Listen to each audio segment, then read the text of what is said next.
What's up, guys? Kenneth here from Meanwhile in the Man Cave. We take a look at all things pop culture, games, toys, or anything we think is cool. And today we are taking a look at yet another Todd McFarlane figure. This is of Plague Spawn. Plague Spawn was first mentioned back in Spawn number 291 and made his first full appearance in Spawn number 313. Plague Spawn was created by Malbolgia and was the prototype and very first Spawn in existence. Unfortunately for Malbolgia, his powers were way too great and he was much too unstable to be controlled. So he was sealed away for centuries. Malbolgia used Plague Spawn to create the symbiotic suits that clothed all Hellspawns that came after. Omega Spawn, being one of the most powerful spawns in existence, was powerless to stop Plague Spawn when he first appeared. So, let's take a look at this box. As usual, not a whole lot on these boxes. Just got a window box here showing you the figure. Little picture of the artwork here of Plague Spawn himself, and kind of a repeat of the artwork on the back. So let's pop this guy open and take a look.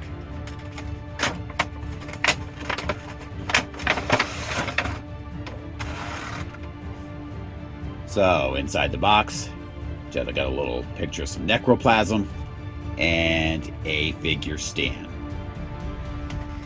All right, here's the figure itself, some of its accessories. Let's get the twist ties off, the plastic off, and give you a closer look.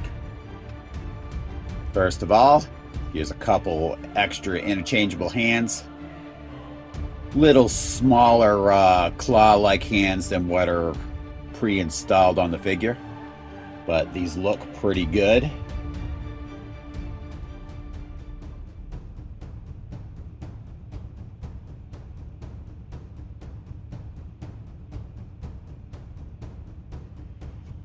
And we have a second figure stand outside the one that's attached to the inside of the box.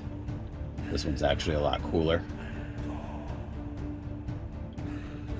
Skulls and everything.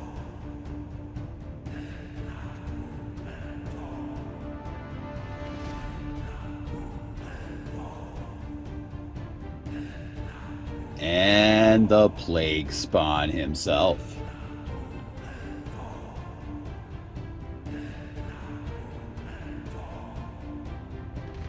Very cool looking figure. I like the paint. It's done well.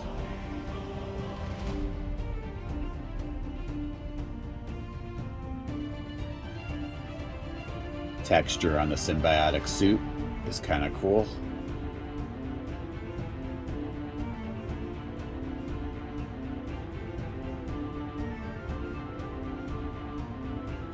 Okay, let's start out with his articulation on the head.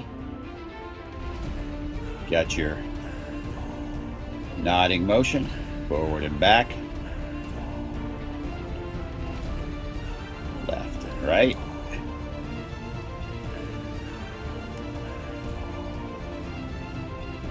Shoulders.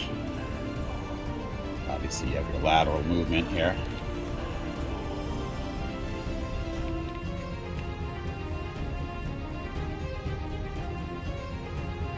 Back and forth. And you have the typical McFarlane double elbow.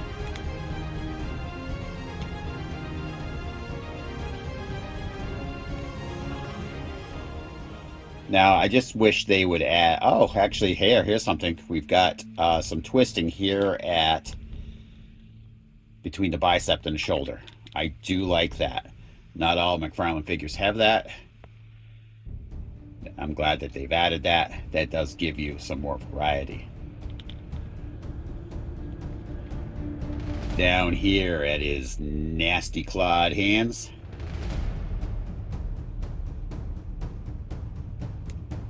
Got some angling here, the wrist. Just make sure you line up the hinge. It's not a ball joint. There's actually a hinge there. I don't really like that they do that because there's a good chance, you know, if you're not paying attention, you could end up breaking those. So I think it would be a better design if that was on a ball joint. But you do have the back and forth. Just line up the hinge and then you can actually angle the hand. That'd be the same over on the other side, so we won't repeat that. At the abdomen, you have some movement. Not a ton, but there is some crunch motion. You do have the twisting, which I would not utilize because that's going to throw off these lines here. That would bug me. So I could deal with a crunch motion, but this twist right here would bother me. You also have a waist joint. Again, it's going to throw this line off. So to me, that's useless. It really is useless when you have that. That would just look really goofy, you know, if you have them like that. So, I mean, pretty much he's going to be in this kind of motion. I mean, this kind of like pose for me. You can move his arms and things like that, have him in a crunch motion, but I won't be able to have him twisted at all, which is a little unfortunate. All right, you've got his legs, lateral movement, forward, and not really anything back. And that's caused by his butt cheek here, which isn't part of his leg. So what happens is this joint wants to go back. There's actually, this is a separate piece, and it won't allow this leg to go back any further. All right, you have a double knee joint like you do on most McFarlane things. So you get that nice, decent range of motion there. No twisting though. No twisting here like you get on some of the NECA figures, which is, it's nice on the NECA figures. You can twist the knee a little bit and get a little range of motion there. Now, hopefully it'll make up for that down here at the feet.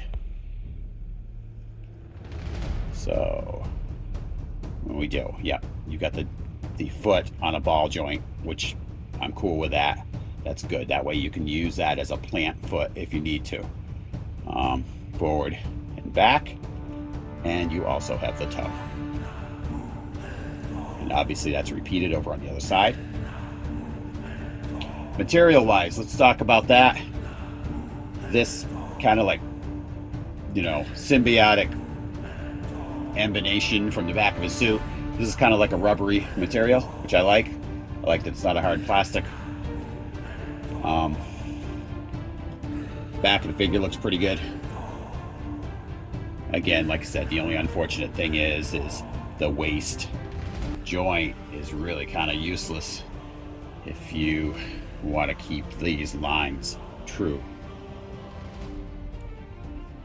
So let's get him posed, and I'm gonna let you know what I think. Okay guys, this is the pose I decided to go with. I will tell you, this figure stand here, unless you had him standing totally upright, this thing's kind of useless. It would look cool in the kind of the background if it sat flush.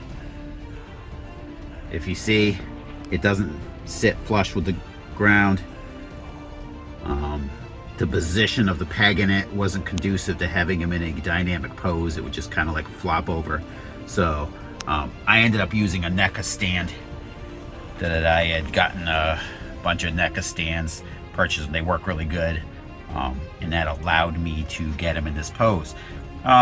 Tried to get him something somewhat similar to the artwork on there. I kind of like that picture, so kind of like tried to get something close to that. This is kind of like what I came up with. I like it, but if you're gonna do this, you're gonna need to use a figure stand other than this one. The one in the box may work, I'm not sure. I like the NECA stand because it has a larger footprint. So, you know, it's a lot less likely to fall over.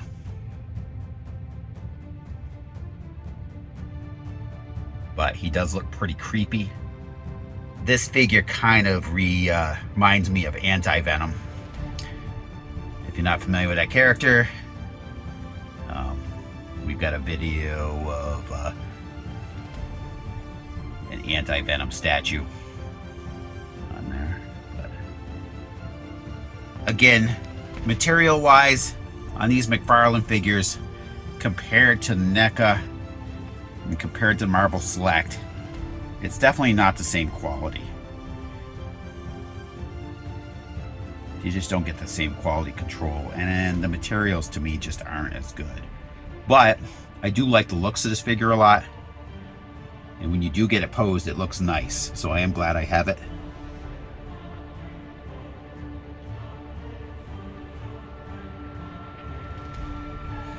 Articulation on this figure is where it somewhat struggled, especially with the legs down here, not being able to go back that far because of how it's designed. So that could have been better engineered. Overall, if you get it at a good sale price, I think this is a good figure.